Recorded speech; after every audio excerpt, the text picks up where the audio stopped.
$600 million of Timberwolf securities is what you sold. Before you sold them, this is what your sales team were telling to each other. Got it? 105? Yes, Mr. Chairman. Look what your sales team was saying about Timberwolf.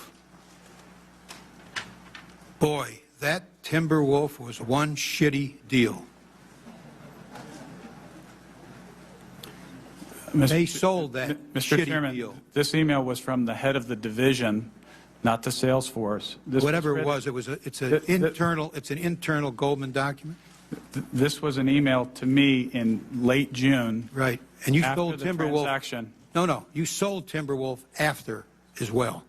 We did trades after that. Yeah, okay. It's And the trades after. Some context might be helpful. The context, let me tell you, the context is mighty clear. June 22 is the date of this email. Boy, that Timberwolf was one shitty deal. How much of that shitty deal did you sell to your clients after June 22, 2007?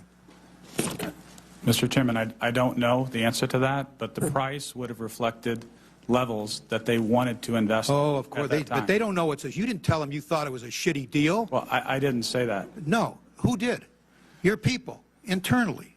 You knew it was a shitty deal, and that's what your email shows. I think the context, the message that I took from the email from Mr. Montag was that my performance on that deal wasn't good. And I think the fact that we had lost money related to that wasn't good. How about the fact that you sold hundreds of millions of that deal after your people knew it was a shitty deal? Does that bother you at all? You sold to customers something? I don't recall selling hundreds of millions of that deal after that. All right, let's take a look. Exhibit 166, series of emails. First is June 26, 07. That's after June 22.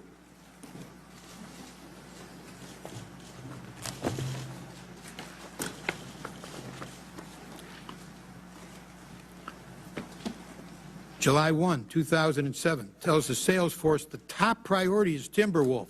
Your top priority to sell is that shitty deal.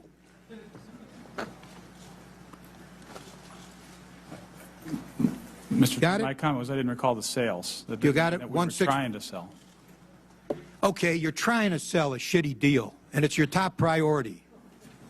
Come on, Mr. Sparks. Well, Mr. Chairman, should Goldman Sachs be trying to sell, and by the way, it sold it, a lot of it, after that date. Should Goldman Sachs be trying to sell a shitty deal? Well, can you answer that one? Can you answer that one, yes or no? There are prices in the market that people want to invest in things. I didn't use that term with respect to this deal. No, it's your sale. Well, who did use that term? Who's Tom Montag? Who's Daniel Sparks? That's me. Mr. And who's Tom? I know it is. Who's Tom Montag?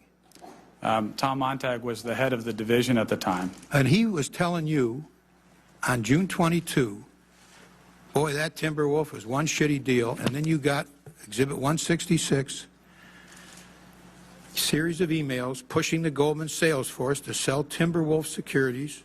First is June 26, 2007 email from GS Syndicate. That's your sales force. The sales force is told in 166, please focus on the CDO axes below, one of which is Timberwolf. The next email, take a look, July 107, tells the sales force the top priority is Timberwolf. The next email is July 24, 2007. Timberwolf is again listed as one of the top priorities. Next is an email, July 3rd, still after the shitty deal assessment, and one in which one of GS sales team leaders, Matthew Biber, writes that with regard to Timberwolf, I'm all over these guys. The last email, August 22, again highlighting Timberwolf as a top priority.